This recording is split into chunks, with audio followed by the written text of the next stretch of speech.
Okay दोस्तों, अब हम करने वाले हैं एक बहुत ही ज्यादा कॉमन सेंस वाला topic.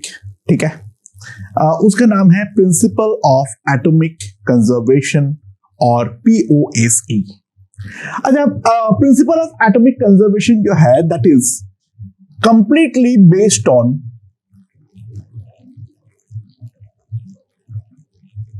Conservation of mass or atom. Principle of atomic conservation is based on the conservation of mass or atom. इसका मेन एप्लीकेशन क्या है? It helps us avoiding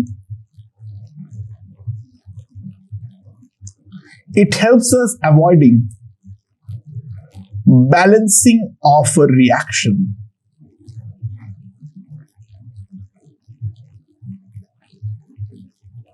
इसका मेन जो काम है, हमें रिएक्शन को बैलेंस करने से हम कंप्लीटली बच जाते हैं अगर हम POSE अप्लाई करते हैं। अच्छा, POSE अप्लाई किस पर करना है? Applied on a limiting reagent or an atom that has been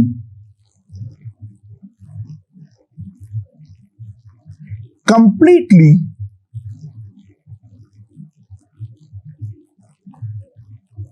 gone to product from reagent। या तो वो चीज को हम लिमिटिंग रिएजेंट पे लगा दे, या तो हम लगा दे उस वाले के ऊपर, कोई एक एटम के ऊपर जो एटम्स गारंटेड हमारा रिएक्टेंट से चालू करते हुए फाइनली प्रोडक्ट पर कन्वर्ट हुआ है। ठीक है, मैं इसका सिंपल एग्जांपल बता रहा हूं, एकदम सिंपल एग्जांपल।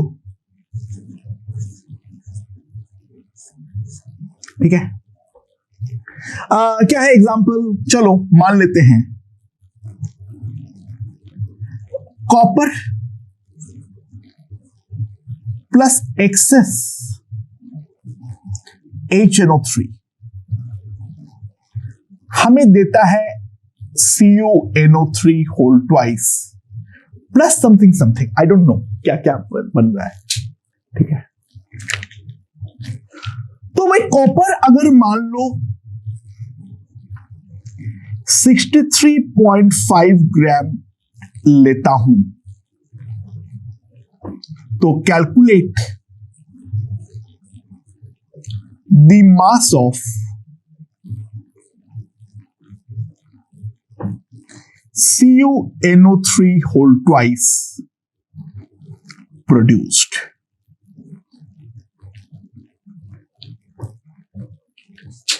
ठीक है, समझ में? सो मेन बात यह है साइट में रिएक्शन क्या हुआ है, इसका बैलेंस क्या है, HNO3 कितना लिया हूं वो जानने की कोई जरूरत नहीं है। But one atom of copper will give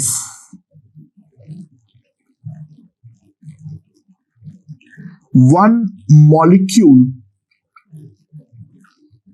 of CuNO3 whole twice. One atom of copper will give one molecule of CuNO3 whole twice. तो सिंपल सी बात है, हम ये बोल सकते हैं जो moles of copper will be equals to moles of CuNO3 whole twice। ये चीज तो मैं डेफिनेटली बोल सकता हूं। राइट।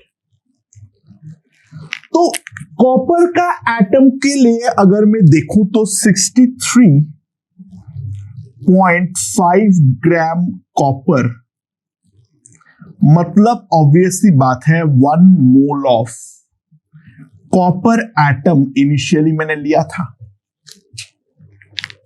तो जो भी रिएक्शन हुआ है, moles of copper nitrate produced will also be equals to 1। ठीक है, तो अच्छा इसका मास कितना है, मॉलिक्यूलर वेट कितना है? 63.5 प्लस 2 इंटू नाइट्रेट कितना है, ऑक्सीजन है 3, 48 प्लस 14 62, तो 122 प्लस 63.5 183.5 ग्राम पर मोल, ये हमारा मोलर मॉलिक्यूलर वेट है। सो सिंपल सी बात है, जो हमारे पास mass of CuNO3 whole twice produced जो आएगा, that will be equals to 183.5 gram. So that is the power of POAC. हमें रिएक्शन जानने की जरूरत ही नहीं पड़ेगी, हमें ये बैलेंस करने की जरूरत नहीं पड़ेगी। जो एटम हमारा शुरुआत से अंत तक गया है, केवल उस एटम का पॉइंट ऑफ व्यू से हम क्वेश्चंस जो है वो सॉल्व कर सकते हैं। क्वेश्चन के थ्रू मैं इसको और विस्तार में समझाना चाहूंगा। ओके दोस्तों, अगला क्वेश्चन देखते हैं क्या बोला है। 332 gram of K2C2O4 is taken, all carbon was converted to MgCO3 via some series of reaction. क्या रिएक्शन हुआ है, आई डोंट नो। फाइनली जितना भी कार्बन था उसमें वो सारे के सारे मैंने MgCO3 पे कन्वर्ट कर दिया। तो सवाल ये है, जो मेरा कितना मास MgCO3 प्रोड्यूस हुआ है वो हमें निकालनी है। ठीक है, तो किस तरीके से करेंगे इस क्वेश्चन को सॉल्व? सबसे पहले तो मॉलिक्यूलर वेट ऑफ K2C2O4 निकाल दो। 39 इंटू 2 78 प्लस 24 प्लस 64, तो ये आ जाएगा 166 ग्राम पर मोल। मॉलिक्यूलर वेट जो आ गया है वो आ गया है 166 ग्राम पर मोल। सो ऑब्वियस सी बात है, मोल्स ऑफ K2C2O4 हमारे पास आ जाएगा 332 divided by 166, that is equals to 2। जो हमारा मोल्स ऑफ K2C2O4 हो जाएगा, that will be equals to 2। Now एक बात ध्यान दो, 1 molecule of K2C2O4, 1 molecule of K2C2O4 simply हम देख सकते हैं इसके अंदर 2 एटम्स ऑफ कार्बन है। तो मोल्स ऑफ कार्बन एटम जो आएगा, moles of carbon atom, that will be equals to 2 into 2, that will be equals to 4। ठीक है, अब दूसरी ओर अगर हम देखें तो 1 MgCO3 मॉलिक्यूल, इसके अंदर एक कार्बन एटम होता है। एक MgCO3 मॉलिक्यूल के अंदर एक कार्बन जो है वो हमारा एटम होता है। तो ऑब्वियस सी बात है, एक MgCO3 में अगर एक कार्बन का एटम है तो ऑब्वियस सी बात है moles of MgCO3 produced equals to the moles of carbon. And that is going to be equals to 4। क्या सिंगल्स रिएक्शन हुआ है? वो हमारा लुकआउट ही नहीं रहा। मैं तो डायरेक्टली बोल सकता हूं जो मेरा मोल्स ऑफ MgCO3 प्रोड्यूस्ड होगा वो हमारा डेफिनेटली 4 होगा। तो ऑब्वियस सी बात है MgCO3 का जो मॉलिक्यूलर वेट है 24 plus 12 plus 48 is equals to 84। तो हमारे पास सिंपली आ जाएगा mass of MgCO3 will be 84 into 4, that is equals to 336 gram. So this is the mass of MgCO3 that is going to get produced. Okay? Okay दोस्तों, अगला question देखो। 12 gram carbon plus 24 gram oxygen है। They completely react to give CO and CO2. Reaction complete हो रहा है दोनों का। We have to calculate the mass of CO2 that has been produced in this reaction. ठीक है? अच्छा, ध्यान दो, both CO and CO2 molecules contain one carbon atom. CO और CO2 का मॉलिक्यूल जो है वो दोनों हमारा एक कार्बन एटम दोनों के अंदर हमारा प्रेजेंट रहता है। ठीक है? अब क्या है मेरे पास? अगर हम CO के लिए देखें तो एक मॉलिक्यूल में हमारे पास एक ऑक्सीजन एटम होगा और CO2 में एक मॉलिक्यूल के अंदर हमारा 2 ऑक्सीजन का एटम्स होंगे। ठीक है, समझ में आ गया? अच्छा, तो हमने शुरुआत में क्या लिए? हमने शुरुआत में लिए 12 ग्राम कार्बन। तो ऑब्वियस सी बात है 1 मोल कार्बन एटम होंगे और 24 ग्राम ऑक्सीजन। तो 24/16 that will be 4/3, सॉरी क्या बोल रहा हूं, 1.5 मोल ऑक्सीजन एटम होंगे। राइट, समझ में आ गया? तो 12 ग्राम कार्बन में 1 मोल कार्बन एटम है और 24 ग्राम ऑक्सीजन में 1.5 मोल ओ एटम होगा। तो ध्यान दो, मान लो मैं मान लेता हूं कार्बन मोनोऑक्साइड जो है वो बनता है मेरा X मोल और कार्बन डाइऑक्साइड जो है वो मेरा बनता है Y मोल। तो principle of atomic conservation POAC on C जो आएगा उससे मैं लिख सकता हूं X plus Y equals to 1।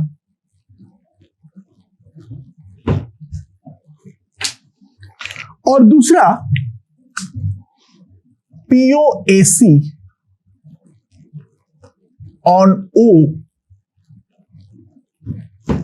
X mole carbon monoxide के लिए तो X ही चाहिए होगा और CO2 के लिए चाहिए होगा 2Y, that will be equals to 1.5। तो these are the two equations that are obtained via POAC on carbon and POAC on oxygen। ठीक है, तो सिंपल सी बात है, इन दोनों को सॉल्व करके x आ जाएगा 0.5 और y भी आ जाएगा 0.5। x आ जाएगा मेरा 0.5, y भी आ जाएगा मेरा 0.5। तो मास ऑफ CO CO का मॉलिक्यूलर वेट है 28, तो मेरे पास ये हो जाएगा 14 ग्राम। और mass of CO2 molecular weight जो है वो है 44, तो ये हो जाएगा मेरे पास 32 ग्राम। तो टोटल मास जो हो जाएगा, सॉरी 22 लिख दिया, सॉरी 22 ग्राम। तो ये है हमारा mass of CO2 and mass of CO by the simple application of POAC। Okay, तो अगला क्वेश्चन देखते हैं। P4 जो है वो हमारा ऑक्सीजन के साथ रिएक्ट करता है और देता है P2O3 और P2O5 दोनों। हमें P2O3 और P2O5 ये दोनों प्रोडक्ट जो है वो 3:4 मोलर रेशियो में चाहिए। तो सवाल ये है हमें किस रेशियो पे P4 और O2 जो है वो हमें लेना पड़ेगा। अच्छा, जहां पर रेशियो बोला है, क्योंकि हमारे पास कोई पाबंदी नहीं है, फाइनल आंसर भी हमें रेशियो ही में लाना है, तो हम एक काम तो कर सकते हैं ना। प्रोडक्ट पे हम मान ले हमारा 3 मोल P2O3 बनेगा और 4 मोल P2O5 बनेगा। अच्छा, तो ध्यान दो, मोल्स ऑफ फॉस्फोरस एटम हमारे पास कितना आएगा, कितना बनाना है हमें। एक P2O3 के मॉलिक्यूल में हमारा 2 फॉस्फोरस है, ठीक है, और एक P2O5 के मॉलिक्यूल में भी हमारे पास 2 फॉस्फोरस है।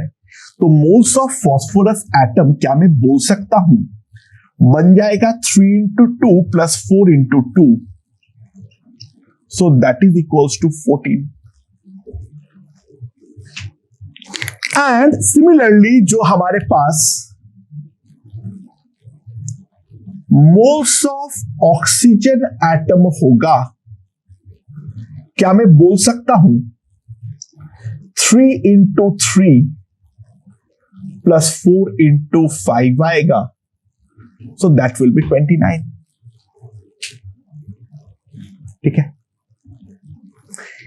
एक P2O3 में 3 है, 4 P2O5 में 4 5 है, तो टोटल जो हो जाएगा 29 मॉलिक्यूल एटम्स चाहिए।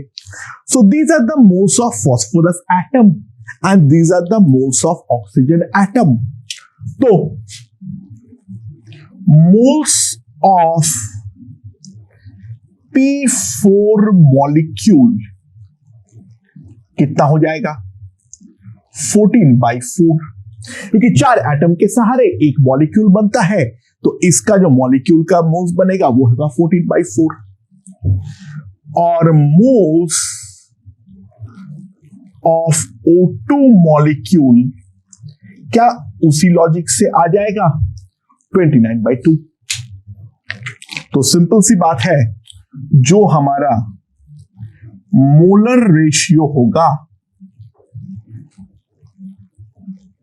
14/4 is to 29/2, that will be 7 is to 29 for P4 is to O2। That is the simple concept of the molar ratio। and POAC के ऊपर जो क्वेश्चंस है वो हमने देख लिए, एक दो और अच्छे क्वेश्चंस करेंगे, लेट्स सी। ओके दोस्तों, ये वाला क्वेश्चन देखते हैं क्या बोला है। In an analysis, aqueous solution of NaH2PO4 that reacted with a mixture of ammonium and magnesium ions to give MgNH4PO4.6H2O। ठीक है, वो वाले को अगर मैं गर्म करता हूं तो बनता है Mg2P2O7, साथ में कुछ और भी बनता है, आई don't no, I don't care. Finally मैंने देखा 2.22 ग्राम ऑफ Mg2P2O7 मेरा प्रोड्यूस हुआ है। तो सवाल ये है, इनिशियली जो मैं NaH2PO4 लिया था उसका मास हमारा कितना था। Let's see step by step. ध्यान दो, what ever happens it doesn't matter, moles of atoms of phosphorus यहां पर ऑब्वियस सी बात है, जो कॉमन एलिमेंट है वो तो हमारा फॉस्फोरस है, that moles of atoms of phosphorus remains constant. अच्छा ध्यान देना, डोंट गो फॉर ऑक्सीजन, क्योंकि पानी में रिएक्ट हो रहा है तो वहां पर ऑक्सीजन का तो बहुत सारे सोर्स है और ऑक्सीजन हमारा कंज्यूम भी हो सकता है, तो ऑक्सीजन के बारे में कुछ भी बोलना तो बहुत ही ज्यादा मुश्किल रहेगा। बट ये बात तो मैं डेफिनेटली बोल सकता हूं, जो moles of atoms of phosphorus जो है वो तो हमारा डेफिनेटली कंजर्व्ड ही रहने वाला है। ये सबसे बेसिक बात है जो हमें समझ में आना चाहिए, ठीक है, right. So moles of atoms of phosphorus अगर मेरा कांस्टेंट रह रहा है तो लेट्स सी Mg2P2O7, इसका जो मॉलिक्यूलर वेट होगा that will B 24 into 2 that is 48 plus 62 plus 7 into 16 112 तो 222। So moles of Mg2P2O7 कितना आ जाएगा? 2.22 divided by 222 that is 0.01, that will be the moles of Mg2P2O7, ठीक है। ये हमारे पास मोल्स ऑफ Mg2P2O7 आ गया है। और एक फॉस्फोरस के मॉलिक्यूल में एक इस कंपाउंड के मॉलिक्यूल में दो फॉस्फोरस के एटम्स है, तो मोल्स ऑफ फॉस्फोरस एटम्स जो होंगे that will be 0.01 into 2, that will be simply equals to 0.02, that will be the moles of phosphorus atom। और one molecule of Mg2P2 one molecule of NaH2PO4 has one atom of phosphorus, एक atom of phosphorus है, तो POAC लगाते हुए मैं simple सी बात है बोल सकता हूं moles of NaH2PO4 will be simply equals to 0.02. That will be the moles of NaH2PO4. That will be equals to 0.02. So इसका जो मॉलिक्यूलर वेट है वो है 23 plus 2 plus 31 plus 64। कितना आ जाएगा? 25 plus 31, 25 plus 31 हो गया 56, 56 plus 64 that will be equals to 120। तो हम सिंपली बोल सकते हैं जो मास ऑफ NaH2PO4 होगा that will be 120 into 0.02, that will be 2.4 ग्राम। इतना ग्राम जो है हमारा ये सब्सटेंस प्रोड्यूस होने वाला है। ओके दोस्तों, अगला देखते हैं क्या बोला है। I2 and Cl2 reacts to give IxClY। 0.508 gram of I2 give 0.934 gram of IxClY। Then what is the empirical formula of IxClY? And बाद में एक्सपेरिमेंट से मॉलिक्यूलर वेट हमें मालूम पड़ता है 467 ग्राम पर मोल। Then we have to find the molecular formula। ठीक है, तो किस तरीके से प्रोसीड करेंगे इसके बारे में देखते हैं। ठीक है, अच्छा नाउ मोल्स ऑफ I2 कितना आ गया है? अच्छा, I जो होता है वो होता है 127, तो ये हो जाएगा 0.508 divided by 254. That will be 0.002. That will be the moles of I2. समझ में? तो moles of I atoms कितना आ जाएगा? 0.004. इतना I एटम जो है वो हम इनिशियली लिए थे। ठीक है, समझ में? और इतना ही मोल्स ऑफ I जो होगा, this will be equals two moles of I atom in IXCLY।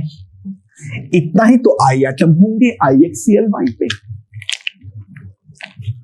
तो ऑब्वियस सी बात है, जितना आयोडीन है उस कंपाउंड के अंदर जो मेरा क्लोरीन होगा वो बाकी मास खाएगा।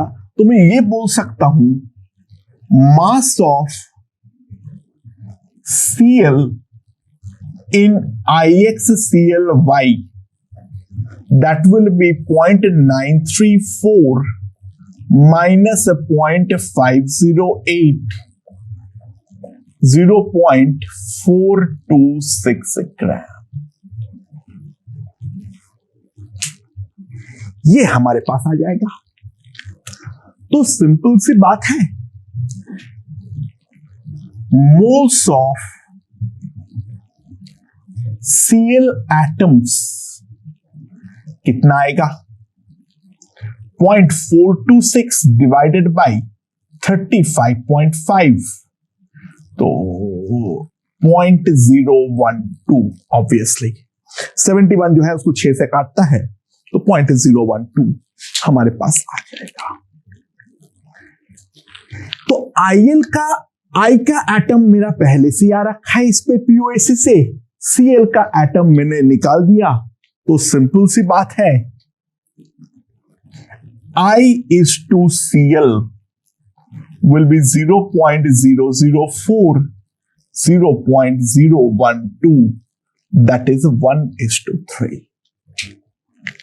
तो यहां से सबसे पहले मेरे पास एक चीज आ गया है जो हमारा एम्पेरिकल फॉर्मूला है।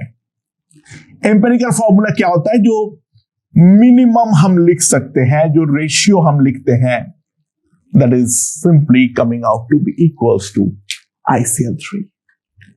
ठीक है, तो एम्पेरिकल फॉर्मूला हमारे पास ICl3 जो है वो आ चुका है। तो मॉलिक्यूलर फॉर्मूला हम क्या लिखेंगे?